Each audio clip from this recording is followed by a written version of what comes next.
Le troupeau de Gérillon.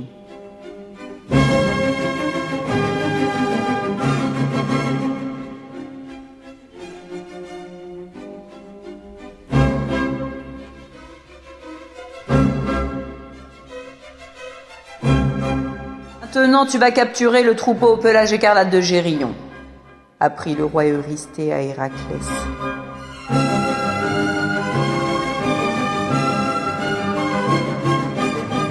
Comment faire pour le trouver ? Demanda Héraclès. Impossible de passer à côté, répliqua le roi.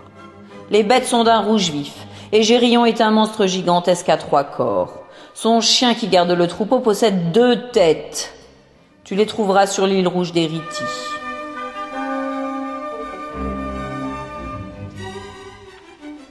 Il fallut des mois à Héraclès pour atteindre l'île rouge. En chemin, par goût de l'exercice, il en profita pour éliminer quelques monstres en plus. Il était au mieux de sa forme, plus fort que jamais. Dans chaque contrée où il se rendait, son histoire et les épreuves qu'il avait traversées le précédaient. Quand enfin il arriva en Libye, le soleil était si chaud qu'il lui semblait que son sang bouillait littéralement dans ses veines. « Cette chaleur me rendra fou », pensait-il.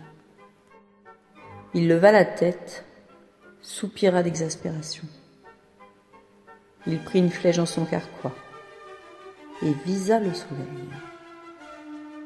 Un éclair de lumière zébra le ciel. Un dieu lumineux apparut à ses côtés. « Tu ne manques pas d'audace, tu oses me viser !» dit le dieu en riant sous cape. Héraclès sursauta en le reconnaissant.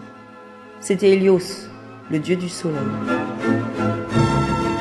Heureusement pour lui, son geste avait amusé Hélios plus qu'il ne l'avait offensé.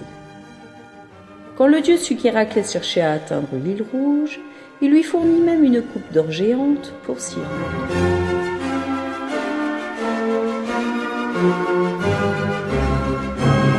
C'est bien la première fois de ma vie que je me sens petit, se moqua Héraclès tandis que, debout sur le bord de la coupe, il plongeait dans les flots la rame qu'il avait confectionnée lui-même à partir d'un tronc d'arbre. En abordant l'île, il remarqua le troupeau à la couleur écarlate. Les bêtes paissaient tranquillement l'herbe sur des collines rouges qui ondulaient doucement au loin. Un chien affreux, à 2 têtes, les surveillait. À la vue de l'intrus, l'animal accourut, en montrant les crocs. Héraclès se contenta de lever sa rame géante et de lui asséner un coup qu'il envoya dans l'océan.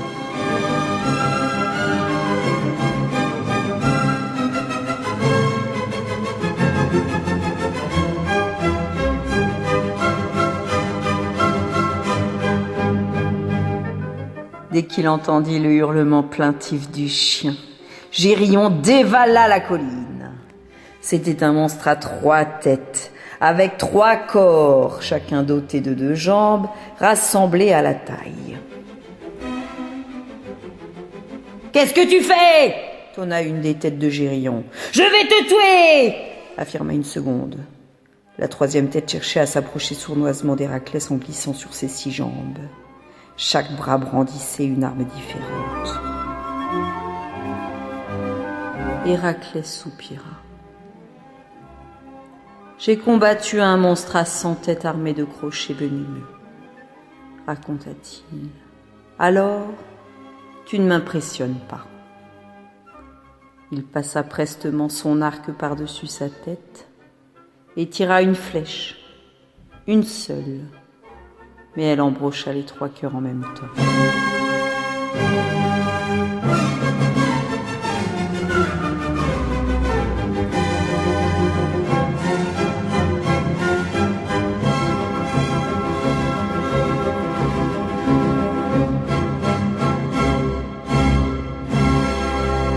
Toutefois, il fut plus difficile de rassembler les bêtes.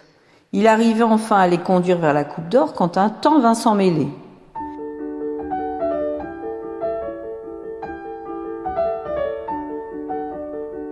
Il piqua tant et si bien les pattes des animaux qu'il finit par les rendre fous.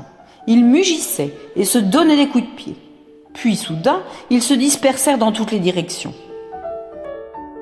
Tant bien que mal, en fulminant, Héraclès réussit de nouveau à les réunir. Il y était presque. Le dernier taureau se décidait quand le temps frappa une seconde fois. Et le troupeau s'éparpilla encore. Ce monstre à deux têtes aurait bien pu me servir si seulement je ne l'avais pas envoyé aussi loin, maugréa-t-il en courant derrière les animaux.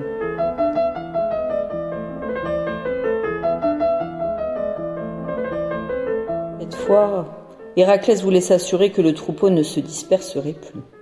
Il attrapa les bovins deux par deux, un sous chaque bras, puis les porta jusqu'à la coupe d'or géante.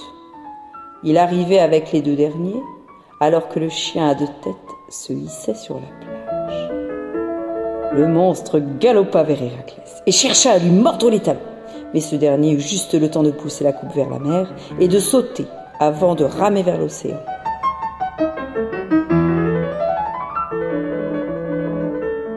Héraclès naviguait droit devant lui. Il n'aperçut pas la déesse Héra, qui le suivait des yeux d'un air renfrogné. Il ne vit pas non plus qu'à l'instant même où le temps passait devant elle, la déesse l'attrapa dans sa main, sans cesser de contempler la coupe d'or sur les flots. « On ne peut vraiment pas compter sur toi, » dit-elle en écrasant l'insecte entre ses doigts.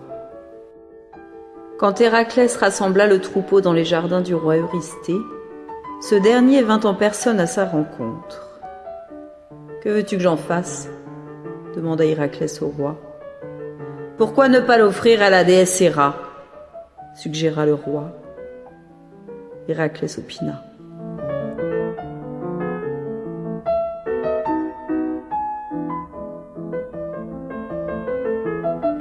Du haut des montagnes, Héra contempla Héraclès guidant le merveilleux troupeau écarlate vers un temple qui lui était dédié. Il les laissa en offrande et Héra se sentit flattée. « Ton cas n'est peut-être pas désespéré après tout, Héraclès, fils de Zeus, admit-elle à contre-cœur.